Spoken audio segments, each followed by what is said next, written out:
How are you? Good morning. I hope you're doing great. My name is Chatone and Morrison, Princess of Positivity, and I'm Morgan Bustos. that's my sidekick. That's my sidekick. Did you notice that we're together? Did you notice? You notice? Okay, so if you're watching the podcast, if the podcast is new, you didn't miss that much. We started back in October. This is the This beginning is of the month 3 yes. for us. So we're doing good. So we live in 2 different states. Again, my name is Chatone. This is Morgan, and we're together. So we're so excited. That's why we're popping out every day.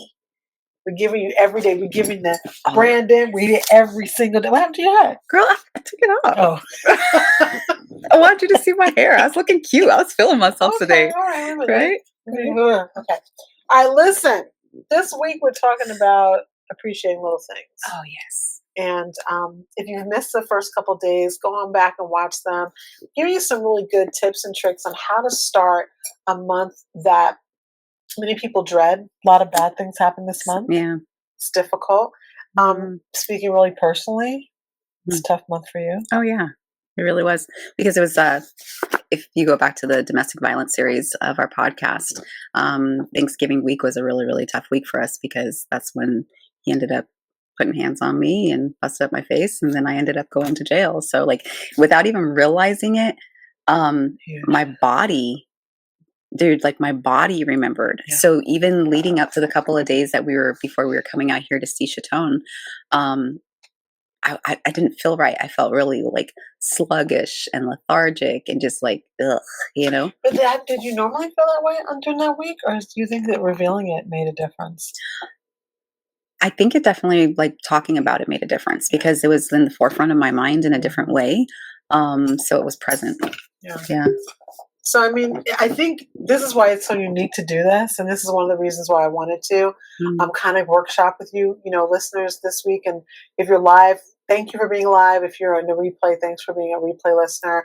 Make sure that you go ahead and share this. Like if you know someone who could need this kind of upbuilding, give it to them. Like let them know about it.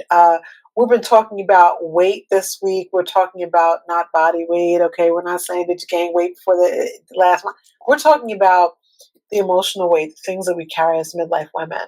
And when you think about midlife women, everyone's worried about their midsection, right? Like you'll see me pulling on my shirt, stuff like that. We always want to show ourselves in the best light, but usually showing ourselves in the best light to other people. Not necessarily showing ourselves in the best light to ourselves. And that's what getting to after is all about. So, I mean, I have no problem with doing a sit up and a crunch every now and again. I'll do a good squat. I ride my Peloton, I'm a tread, right? But it's not about the physical weight when you're in midlife. It is about the emotional weight. You cannot get to after if you're so weighted down that the hills and the obstacles or the walls or the bridges you can't walk across because you're too heavy.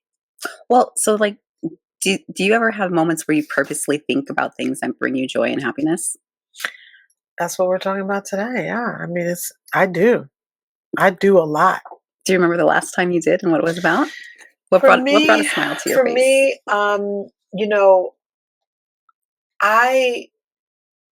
it's a funny thing. So a couple days ago, I got to meet a friend's baby for the first time, and she's a younger woman. Like I met her when she was in her teens, and she moved to another country, and she decided to do missionary work out there. Married someone lovely, and then came back to the States, to visit her family, and ended up having her baby here a couple of days ago. It was the first time I was able to meet the baby.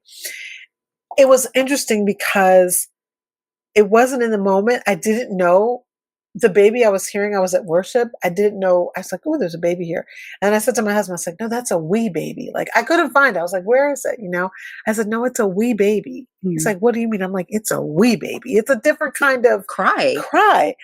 And then when I went to the ladies' room and I caught sight of, her name is Zoe, and I caught sight of that baby, it was interesting when I went back to my seat to enjoy the rest of worship, I purposely I was just in a zone, not because this baby I hadn't even met, she's 3 months old, but because I remember her mother, smart, brilliant girl, valedictorian, and went to a school in a tougher area.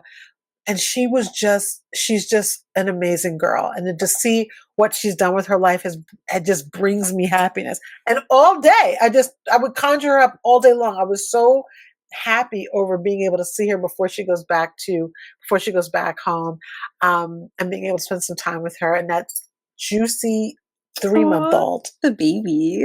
I was dead.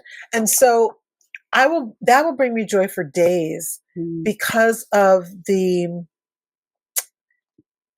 that progress, seeing someone. And sometimes I think we're looking for joy to come only from ourselves, but it is from other people. And not that we talked yesterday about our kids, but not just our kids. It could be from other people's kids. It could be from the neighborhood.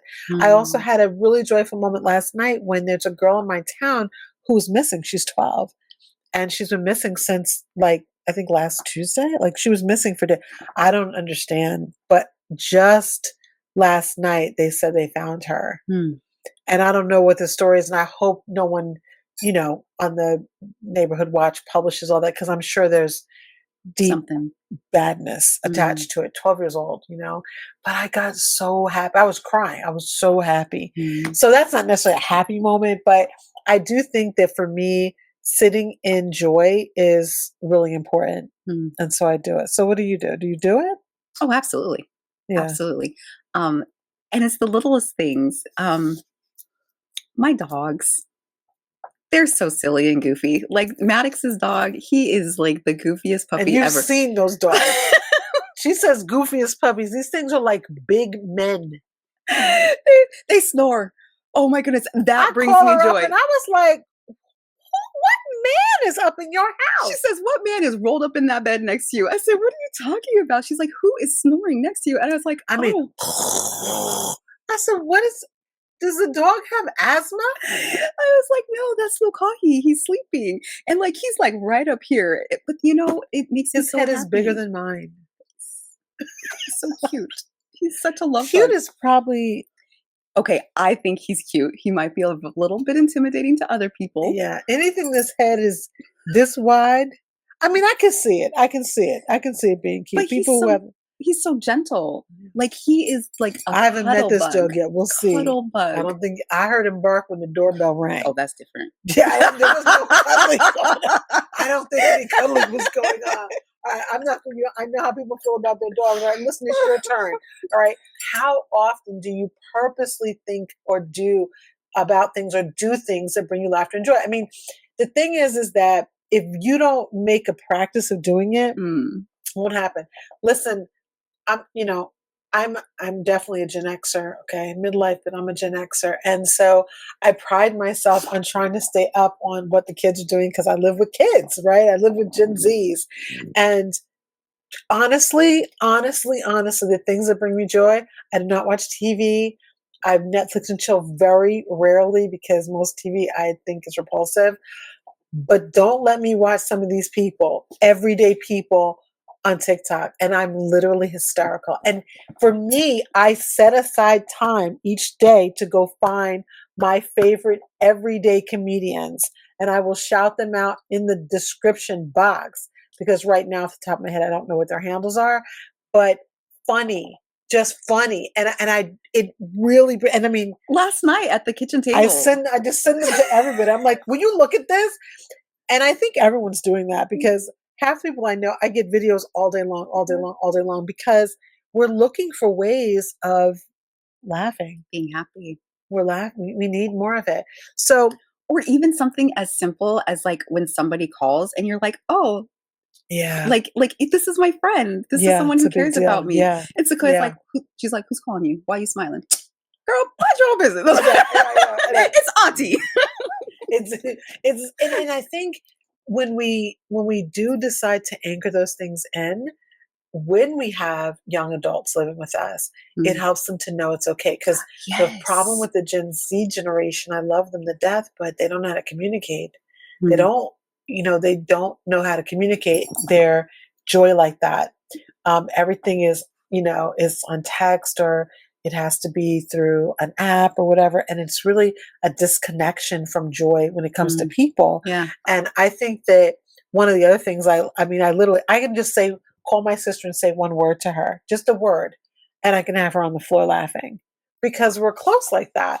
And so I think, anchor in what those things are. This whole week is about appreciating little things, bringing up the joy quotient, like bringing it up and not bringing it down. The cortisol, we want to go down. We want to bring the joy quotient up, thinking about how you can anchor in these moments through your week, putting them into your day, and not waiting until, well, I'm going out on Saturday, so I'm going to have a good time. Oh, I'm looking forward to this. You can look forward to your 30 seconds every hour. You can look forward to disconnecting in little tiny increments. One of my closest girlfriends, she goes into her closet at work to text me. It's hysterical because they're always watching her.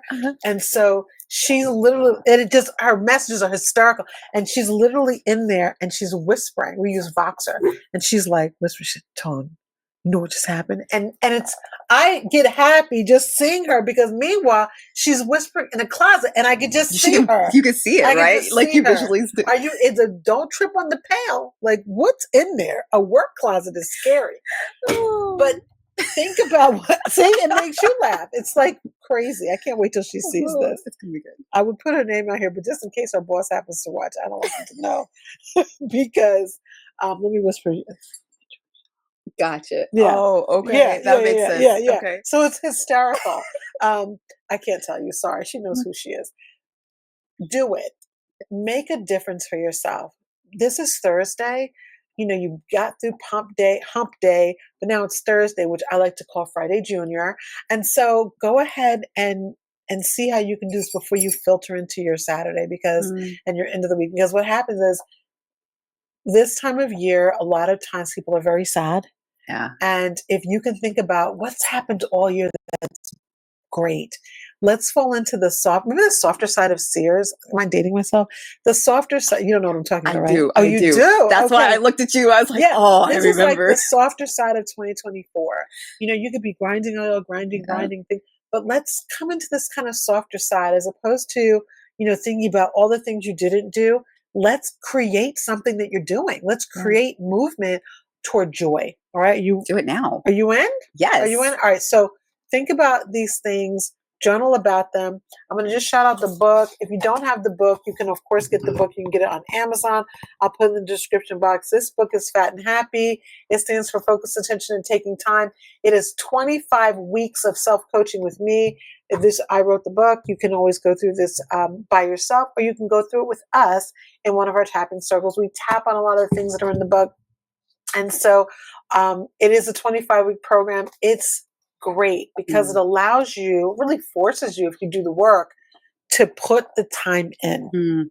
And then also, if anybody, we would love to hear what you have to say. Like, what brought you joy? If you could put it in the comments, we would love to hear back from you too. So because you know, if joy is expansive, so if we're having some, or if you've giggled because we're silly, because we are silly. Did you see how she just moved her eyebrow? Yes, I can't. First of all, I don't have an eyebrow, and mine is frozen. But I don't have them either. I have to draw it on. That's the only reason why I can get it to go that way. But bring up the joy quotient today, so that as the weeks go by in December, you can say, "Man, I created something." Even if it's just a little bit more joy, go create it. We'll talk to you tomorrow. Have an amazing rest of your day. I'm Morganne Bustos. Chatone, Morrison, Princess of Positivity. Peace.